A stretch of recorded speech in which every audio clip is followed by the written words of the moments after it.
Welcome back to AI Unraveled, your daily strategic briefing on the business impact of artificial intelligence. It is Friday, January 16th, 2026. Google has finally played its ace card. With the launch of personal intelligence, Gemini can now reach into your Gmail, photos, and YouTube history to solve problems you haven't even articulated yet. It is the one feature OpenAI and Anthropic simply cannot copy. But the competition isn't sleeping. OpenAI has signed a $10 billion deal with chipmaker Cerebras to break Nvidia's stranglehold on compute. And Matthew McConaughey is pioneering a new legal defense against deepfakes by trademarking his own voice. Also today, a breakthrough in synthetic consumers threatens to wipe out the billion-dollar market research industry. And Wikipedia finally forces big tech to pay up. But before we dive into the rundown, are you drowning in dense legal text? Jamgamind is the new audio intelligence platform that turns 100-page healthcare or energy mandates into 5-minute executive briefings. Whether you are navigating Bill C-27 Canada or the CMS 0057F interoperability rule, USA, our AI agents decode the liability so you don't have to. Start your specialized audio briefing today at jamgamind.com. This podcast is created and produced by Etienne Newman, senior software engineer and passionate soccer dad from Canada. Now let's unravel the news. Welcome back to the Deep Dive. Today is January 16th, 2026, and the signal from the AI world. Well, it's deafening. It's telling us that the rules of engagement they've fundamentally changed. We're seeing some major tectonic shifts in where power truly lies. And it's all being driven by, unprecedented spending and really strategic positioning. So if you're an executive charting a platform strategy, or maybe a developer choosing which architecture to optimize for, or even an investor just trying to spot the next trillion-dollar market, this is absolutely essential context. That's exactly right. I mean, you can forget the incremental feature updates we sometimes talk about. This is not small tweaks. No, not at all. Our stack of sources today details 4 massive, really coordinated moves that redefine the entire competitive landscape. And our mission here is to extract those nuggets of insight, the high signal information, and give you the deep context on what all this actually means for your strategy. And these 4 core shifts they're dramatic. First, we have Google. And they're establishing what looks like a true personal intelligence moat. They're using contextual data that money, it just can't buy. Second, something we're calling the chip revolt. And it's being headlined by OpenAI's staggering, very high-stakes $10 billion bet on Cerebras. It's signaling the end of single-source hardware dependency. And then third, we're going to dissect the collapse of traditional market research. The synthetic consumer era has, I think we can say, definitively arrived. The implications there are instant, radical, and global. And then finally, we'll look at the legal closing of the data-free ride. We're seeing the absolute necessity of strong IP and likeness protection in the age of generative AI, where, every piece of data is becoming a compensated commodity. 4 huge topics, and each one threatens to disrupt a multi-billion-dollar industry, or, in the case of hardware, redistribute tens of billions in supply chain spending. Okay, so let's unpack this. Let's start with the one advantage Google holds. The one that rivals like OpenAI can only dream of acquiring: proprietary personal data context. It's really the foundational currency of advanced AI, isn't it? I mean, beyond raw compute, it's deeply contextualized data. And in the race to build a truly useful proactive AI, well, Google has just unveiled its trump card. This personal intelligence beta feature, it's for Gemini AI Pro and Ultra subscribers in the US. And it is not a minor update. This is the realization of a strategy that's been decades in the making. We've seen attempts at personalized AI before, sure, but this is about deep, unified reasoning across a user's entire digital life, not just, fragmented access to individual apps. Right. It's the move from an assistant that just answers your questions to an agent that proactively reasons across your entire digital history. What Google has done is enable Gemini to reason across a user's proprietary application suite. We're talking Gmail, photos, your YouTube viewing history, aggregated search data, all of it, simultaneously and crucially, automatically. And that key is unified reasoning. That's the phrase. We're not talking about chaining prompts where I have to say, search my email for the receipt, and then, okay, now look in my photos for the item I bought. No, the user doesn't have to do that work. Right. The AI is tasked with solving a problem, and it's supposed to pull the necessary context from text, from images, from video, all without the user having to specify which app to even look in. And that requires a really sophisticated multimodal fusion architecture. And it has to be running continuously in the background. I mean, think about the complexity there. The AI has to distinguish between structured data, like the date in an email, and then unstructured contextual data, like the metadata on an image, or what you said in a YouTube comment 5 years ago. And it has to do this in real time to generate one cohesive response. And the anecdote from VP Josh Woodward really brought this home.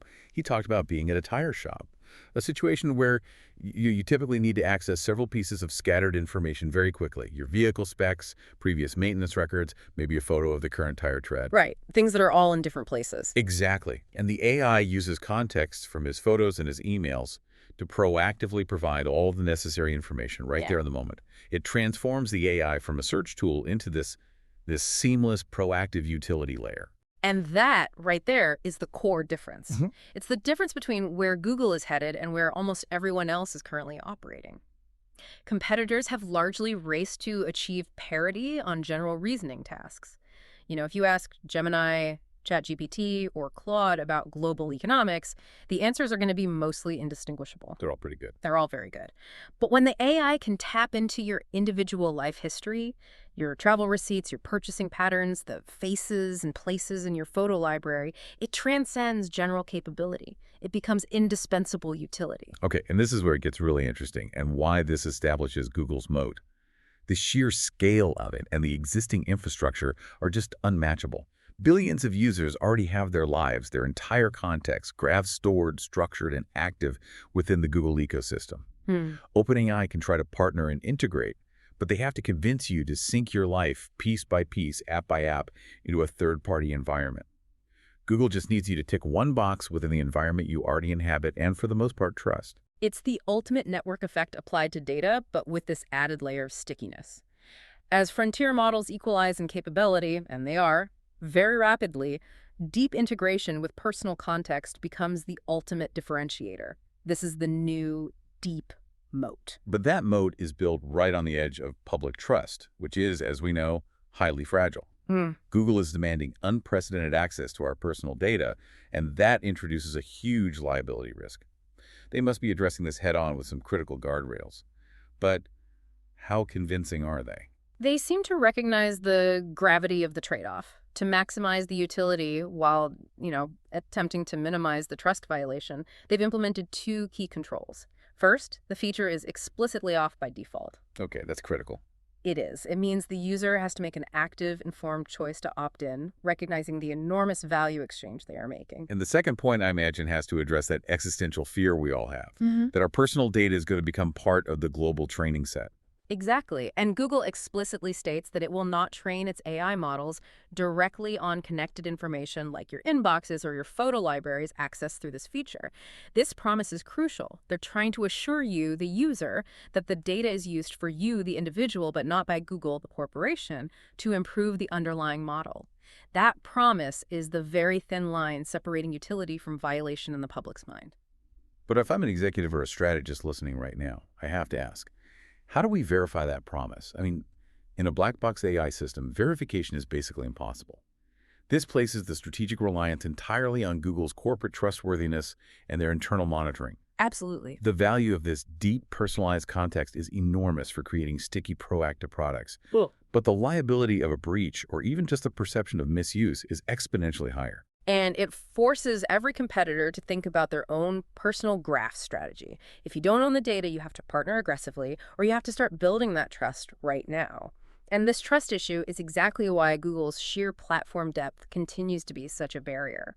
And we saw a really interesting counterpoint today, actually, with OpenAI's launch of ChatGPT Translate. They're trying to chip away at Google's dominance in a core utility area. But the limitations of their launch immediately highlight Google's existing platform and infrastructure advantage. Yeah, ChatGPT Translate certainly offers some clever AI-powered prompt options. You can, reshape a translation to sound formal or simple for a child or academic. And that's a nice cutting-edge feature. It demonstrates their model's sophistication. But when you look at the foundational utility layer, the gap is vast. It really is. The fundamental infrastructure features that Google Translate mastered years ago, they're just missing from the ChatGPT offering. We're talking comprehensive document uploads, full website translation capabilities, real-time conversation interpretation, and, critically, broad language support. Google backs over 50 more languages. And this just reinforces the idea that while OpenAI can compete effectively on the creative application layer, true platform depth, the infrastructure you need to run comprehensive, low-latency, globally available utility, is still a massive multi-decade barrier to entry.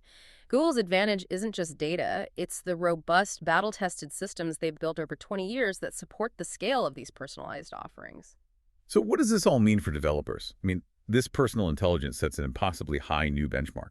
If your model doesn't understand the user's life context, it's going to feel archaic next to Gemini Ultra. You have to develop integration strategies now. And for investors and strategic leaders, the race for contextual data is now the main event.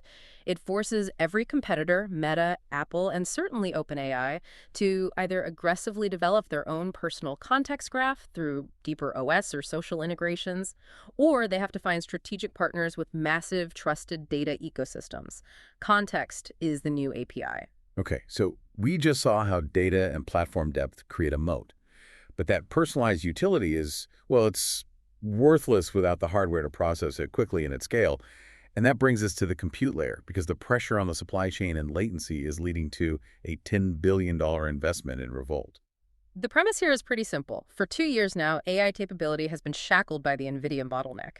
The availability of specialized compute, primarily high-end GPUs, has basically determined who gets to train the next frontier model. Right. It's been a kingmaker. It has. And the news today shows that the biggest players are taking radical steps to diversify away from this single point of failure.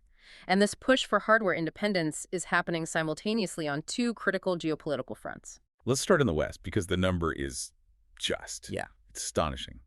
OpenAI's $10 billion multi-year deal with Cerebras.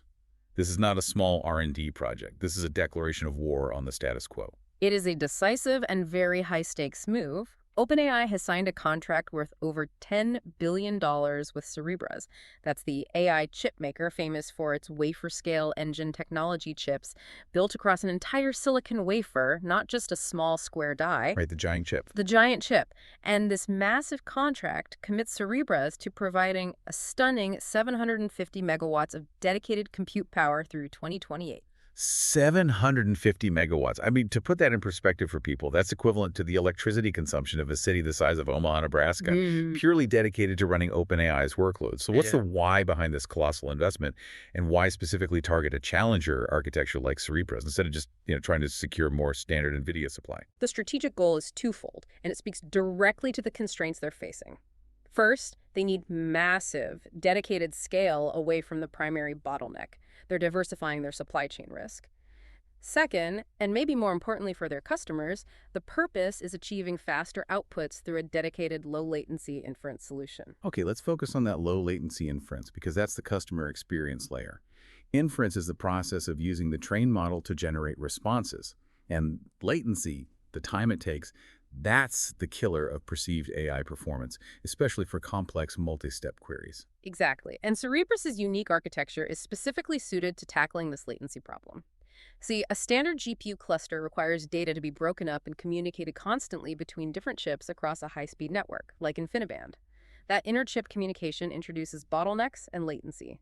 The Cerebras wafer-scale engine is essentially one gigantic processor with massive on-chip memory.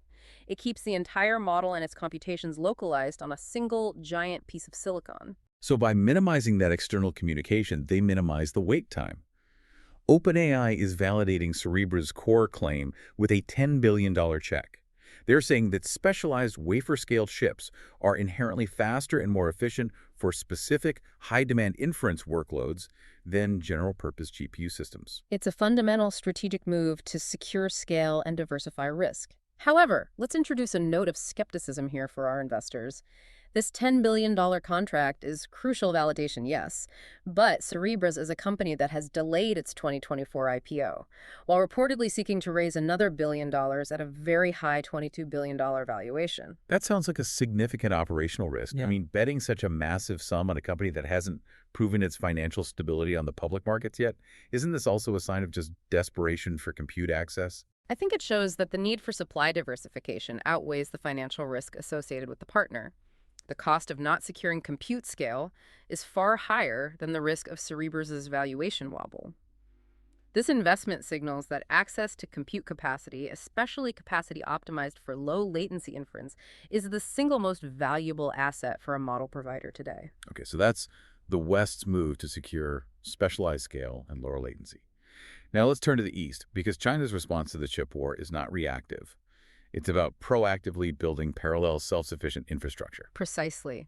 We're seeing hardware independence being driven by geopolitical necessity and U.S. export controls. The Chinese startup Zhipu AI, which has already impressed globally with its large language model, GLM 4.7, just made a powerful statement. They released GLM Image, a new 16 billion parameter open source image generator. And the crucial detail here, the thing that makes this a geopolitical signal is what? This model was trained entirely on Huawei's Ascend chips and software stack.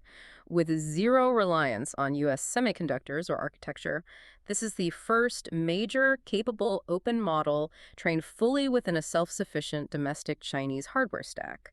It's not just a technological release, it's a proof of concept for national resilience. That's a monumental achievement, just in terms of establishing a parallel supply chain, even if the performance isn't market-leading yet.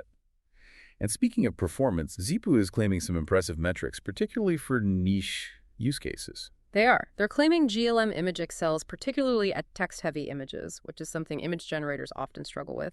And they say it beats a competitor like Nano Banana Pro on specific internal accuracy benchmarks. However, early user reality suggests that while it's highly capable, it still trails the very top closed options like Nano Banana Pro and Seadream on overall photorealistic quality and creative coherence. But if we connect this to the bigger picture, that performance gap, while it's relevant for consumer metrics, it isn't the primary strategic driver here. The main story is the geopolitical signal. Zhipu's aggressive moves, releasing this domestic hardware-trained model right after their powerful GLM 4.7 and their recent Hong Kong IPO, it proves that China's AI industry is not waiting for export controls to relax. They are building a self-contained AI ecosystem from the silicon up, ensuring their national security and technological future are not dependent on external vendors. And the implication for developers is clear. The market is fracturing. Hardware is becoming specialized, not standardized. You can no longer rely on optimizing solely for Nvidia's stack. Right. To address the massive Chinese market or specialized enterprise needs globally, you will increasingly need to optimize models for different architectures. We're talking standard GPUs, Cerebras wafer-scale engines, and Huawei's Ascend stack. This complexity introduces significant friction. And for investors. The era of the single hardware king is, I think, indeed approaching its end. Compute supply chain fracturing creates both risk and opportunity. The risk is high operational friction and potential lock-in. The opportunity is in investing in the enabling software layers, the compilers, the optimization tools, the middleware that make cross-architecture deployment and performance tuning easier. The money is flowing to alternative chip producers and the software that ties them all together. Let's move now from the foundational layer of hardware and data to a completely different industry facing what looks like immediate terminal disruption: market research. This is a story about efficiency and accuracy finally meeting breakthrough technology. For decades, companies have spent billions annually on consumer research. It's the engine that justifies product development, pricing, and marketing spend. But we all know the inherent flaws of traditional methods. It's a slow, messy process. I mean, traditional surveys suffer from biases like social desirability, people lying about their habits or preferences to look good, and they rely on faulty human recall. You need hundreds or thousands of real participants, and the whole process takes weeks or months just to establish statistical significance. And by then, the data is stale. The resulting data is often stale before it's even actionable. Exactly. And that's why the research finding we have today is a seismic event. It proves definitively that large language models, when you prompt them correctly, can accurately simulate human consumer behavior and, most critically, purchase intent, or PI, with approximately 90% accuracy. 90% accuracy. That's a level of reliability that matches or even exceeds the reliability of human test-retest panels. This is total disruption. But the research goes with a crucial, immediate warning about the methodology. Yes, the flaw to avoid. And this is the first thing any startup trying to apply this needs to know. Simply asking an AI to rate this product 1 to 5 produces garbage data. The models, when they're forced into a simplistic quantitative scoring mechanism, they lose the context and reasoning that makes them predictive. So the breakthrough isn't in the scoring. It's in the simulation of human thought and qualitative expression. Which leads us to the innovation they call the semantic similarity rating, SSR. This is the aha moment for our listener. The precise, validated methodology that actually works. So lay out the 3 steps for us. The breakthrough relies on leveraging the LLM's capability as a cognitive simulator and then using a separate consistent mechanism to quantify the output. Step 1 is the role-play prompt. This is the setup. You explicitly prompt the LLM to adopt a granular, specific demographic and psychographic profile. Give us an example of how granular this gets. Okay, it could be something like, you are a 35-year-old female, a mother of 2, household income $75,000, residing in the Midwest, interested in high-end, sustainable skincare products, but you're price-sensitive toward items over $100. This locks the model into a defined cognitive and financial framework. It makes its responses predictable and segmentable in a statistically meaningful way. So it gives the AI an identity and a constraint. Okay, what happens in step 2, the impression generation? You show the AI the product concept, the image, the description, the competitive positioning, the pricing. You then ask the AI to write a natural, qualitative impression or review. The output is long-form text, not a score. For our example, the output might be something like, I appreciate the transparency about the natural ingredients and the sustainable packaging, which aligns with my values, but given my budget, the $150 price point feels significantly too high for a monthly purchase. That is precisely the kind of rich, conflicting, qualitative reasoning a real human provides. It integrates value judgment, budget constraint, and preference. Exactly. And then comes the quantitative link that turns this qualitative insight into actionable data. Step 3, mapping. A separate pre-trained system maps this natural qualitative text to a numerical score using embedding similarity. The language model isn't grading itself. The system is grading the meaning of the language. Okay. So if the text contains language strongly similar to known descriptors of high intent like must buy, perfect fit, affordable value, its score is high. If the text uses language similar to negative intent like too high, major drawback, will wait for a sale, it scores low. And the research confirmed that 0 training data is needed for this mapping process because the LLM is already a superb simulator of human language patterns across demographics. That 0 training data point is financially massive. It means you could deploy this methodology today using existing frontier models without months of specialized data preparation. But the real question is, how solid are these results? This kind of claim requires extreme rigor. Let's look at the validation data because this is where the skeptical investor or developer is won over. Researchers tested this method on 57 real consumer surveys that had already been executed by a major corporation. And they compared the synthetic results against 9,300 actual human responses used as the ground truth. The results were conclusive. They showed 90% of human retest reliability. That means the synthetic consumers were behaving with the same consistency as real human consumers tested weeks apart. Furthermore, the statistical distribution match was validated using something called KS similarity, which was greater than 0.85. Hold on, that statistic, KS similarity greater than 0.85, sounds like pure math jargon. For the strategist listening, what does that number mean in plain English in terms of real-world confidence? In plain English, it means the synthetic population's distribution of opinions, the spread of high, medium, and low purchase intent, perfectly mirrors the distribution found in the real human population. It's not just that the average scores matched. It's that the model successfully recreated the entire population's nuance. It proves the AI understands and reproduces how different demographic segments think about products, not just what they might say on a simple multiple-choice quiz. This is predictive power. This is a fundamental paradigm shift. I mean, this doesn't just improve market research, it functionally destroys traditional market research economics. The massive implications are felt across speed, foresight, and granular targeting. The speed advantage is paralyzing to traditional firms. You can now A/B test 1,000 different product concepts, color schemes, pricing structures, or names overnight, instead of spending weeks recruiting, scheduling, and processing thousands of manual surveys. And that speed translates into unprecedented foresight. You can simulate market reactions before you commit to a major manufacturing run. I mean, imagine instantly testing whether raising the price point by 15% would alienate your high-income demographic while attracting a new, value-seeking segment. You have predictive pricing elasticity data within hours. And the targeting capability is revolutionized. You can instantly test dozens of different messaging campaigns across 50 demographic segments simultaneously to see not only which message resonates, but which specific segment has the highest purchase intent for that message. This is hyper-granular targeting at machine speed, and it completely changes the economics of digital marketing optimization. So concept to market cycles just got 10 times faster. The prediction that real market research panels might be obsolete within 2 years? That's not hyperbole. This synthetic consumer era validates the idea that LLMs are powerful cognitive simulators moving far beyond mere text completion. And it raises huge questions for consultancies and marketing agencies. Their primary value proposition, access to reliable, structured consumer insight, is now potentially democratized, accelerated, and rendered vastly cheaper by this breakthrough methodology.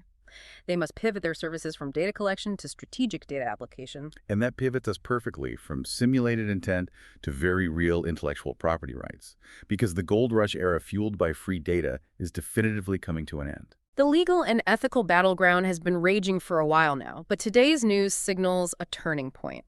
A point where the value of human likeness and proprietary data is finally being recognized and, crucially, compensated or legally protected. The premise that developers can simply scrape the public internet for free training data is now obsolete, and it's being driven by both legal action and market necessity. Let's start with the protection of human likeness, highlighted by Case 1. Matthew McConaughey securing his assets against AI misuse. The actor is using the trademark system in a very deliberate and aggressive way. He's treating his identity as a federally protected commercial asset, and that's the key distinction. McConaughey successfully secured 8 trademark approvals from the U.S. Patent and Trademark Office. They cover his voice, his likeness, and specific video clips, including the audio signature of his famous catchphrase, "All right, all right, all right." So why this proactive trademarking strategy? Celebrities have always had some legal recourse through state-level publicity laws. Why is federal trademark protection superior leverage here? This is the strategic brilliance of the move. Relying on state-by-state publicity laws is slow, it's complex, it's inconsistent, and often weak in commercial contexts, especially when you're dealing with entities operating internationally or across state lines. Right. Federal trademark law, however, provides a direct federal court avenue to pursue AI misuse. It's a clean, strong legal hammer that is superior for dealing with infringement at the scale necessary for large language models and generative AI platforms. So in essence, he's creating an immediate clean perimeter around his digital identity. He's making his consent mandatory for commercial use. Otherwise, it's just straightforward infringement. Exactly. His stated motivation is very clear. He's combating AI deepfakes and misuse by ensuring that ownership with consent and attribution becomes the norm in an AI world. And this move serves as a direct blueprint for every major public figure, from athletes to musicians, who has significant commercial value tied to their voice, image, or catchphrases. And we can tie this directly back to the urgency of the problem. The recent drama surrounding X and Grok's generative capabilities showed exactly why this protection is so necessary.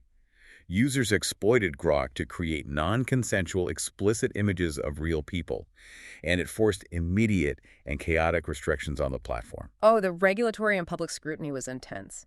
X was immediately forced to restrict image creation and editing through Grok to only paid subscribers. They also added geo-blocking in regions where generating images of real people in minimal clothing is illegal.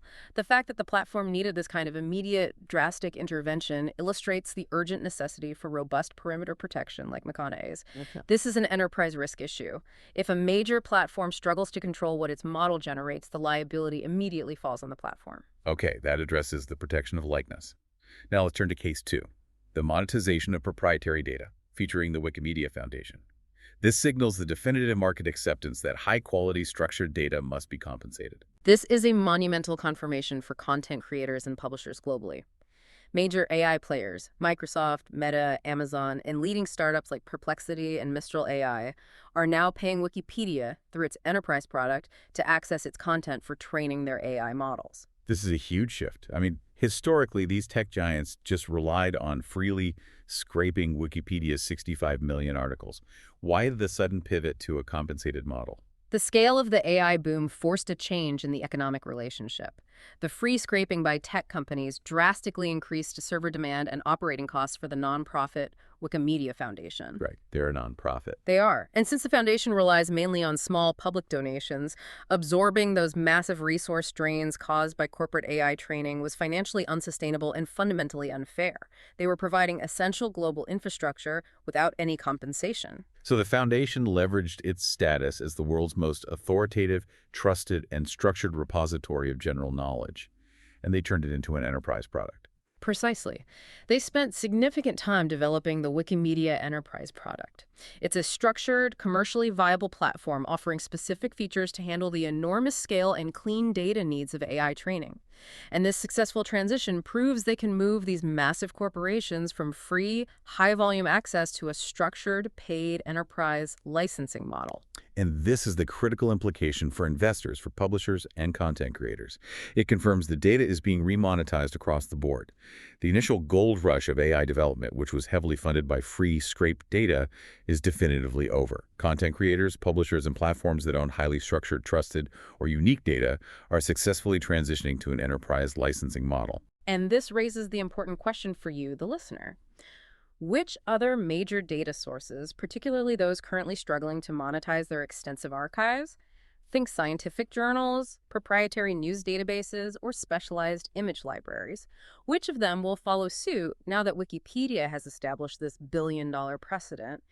They will accelerate their enterprise strategies dramatically, knowing the largest AI companies are willing to pay billions to secure clean, authoritative training data and mitigate legal risk. This has been a monumental day for AI strategy, spanning personalization, geopolitics, market disruption, and the establishment of new legal and economic frameworks. Let's quickly synthesize the 4 core shifts we've unpacked, as these define the new competitive map for the next year. First, the personal moat established by Google. Utility driven by deep personal context now conclusively trumps general model capability. Second, hardware diversification. That $10 billion move towards specialized independence by OpenAI with Cerebras and the massive geopolitical fracturing demonstrated by Zippo and Huawei. Third, market research disruption. The confirmed accuracy and radical speed of the synthetic consumer methodology, which makes traditional, slow, and expensive focus groups economically unjustifiable. And finally, IP enforcement.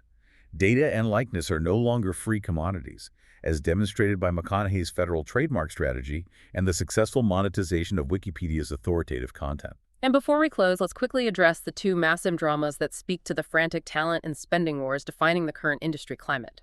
We saw the drama at Thinking Machines Lab, where 2 co-founders returned to OpenAI, along with a 3rd key employee, after one co-founder was fired for unethical conduct and sharing confidential company information with competitors. That whole volatile sequence, with the startup losing half its sounding team while simultaneously trying to raise funds at a staggering $50 to $60 billion valuation, it just shows the intense scarcity and volatility of the AI talent market.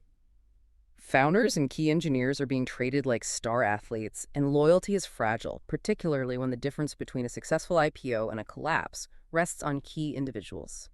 And speaking of scale, we have to note Microsoft's consumption commitment to Anthropic. It's staggering. The report indicates they are spending nearly $500 million annually on Anthropic models.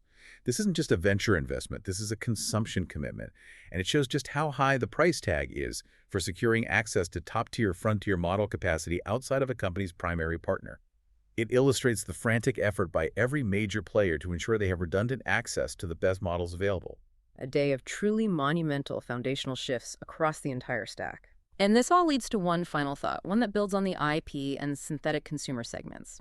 Given that AI models can now perfectly simulate human consumer behavior, and Matthew McConaughey is using federal law to protect his likeness, how long until we see the first major civil suit where a synthetic consumer is successfully used in court as evidence of specific market intent, say, to justify a pricing decision?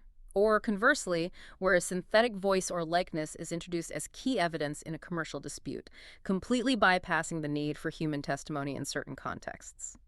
The line between simulated reality and legal truth is about to be tested at the highest level. A compelling and high-stakes thought to leave you with until our next deep dive. We'll talk to you soon. That wraps up today's briefing. The signal for today is simulation.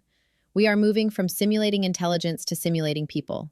With the rise of synthetic consumers that can predict purchase behavior with 90% accuracy, companies can now A/B test products on thousands of AI agents before manufacturing a single unit.